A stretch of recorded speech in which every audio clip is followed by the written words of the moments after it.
Bonjour les enfants, une petite vidéo pour compléter le document sur la musique aborigène que je vous ai envoyé.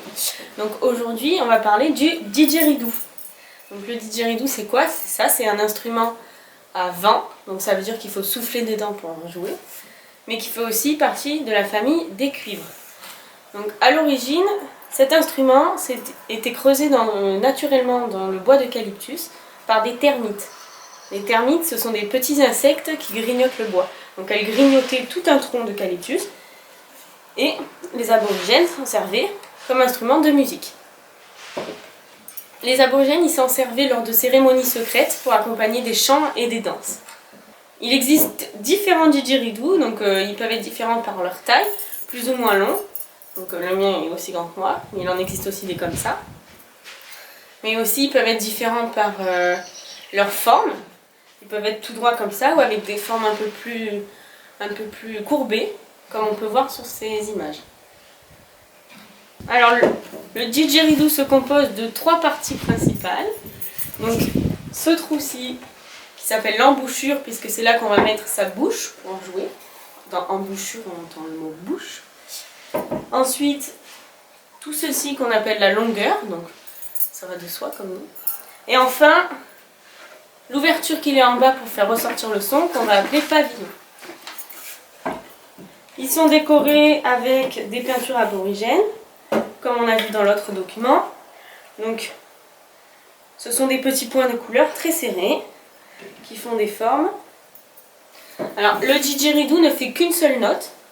Donc, on a conçu différents didgeridoo pour faire différentes notes. Par exemple, un didgeridoo va faire un do, un autre fera la note la.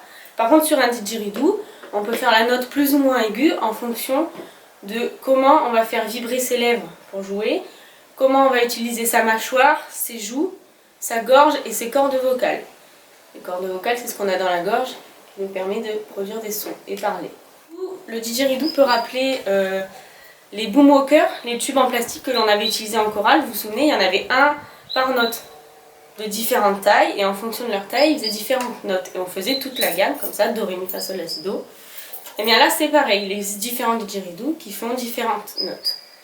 Donc, je vais vous montrer comment on joue du didgeridoo, même si celui-là ne fonctionne plus car il est cassé, il est fissuré, donc le son n'est pas le bon. Donc pour en jouer, il faut souffler, en posant le didgeridoo de travers comme ceci, il faut souffler en faisant vibrer ses lèvres, comme ça. Si on fait, il ne se passe rien. Par contre, si on fait,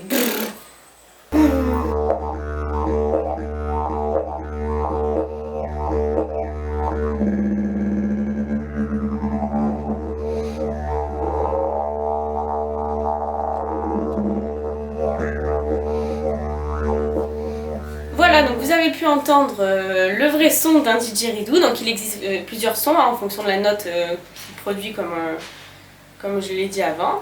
J'espère que cette petite vidéo vous a plu et vous en aura appris davantage sur le didgeridoo. Je vous laisse donc consulter le document dans le cahier texte et réaliser le quiz sur Cuisinière.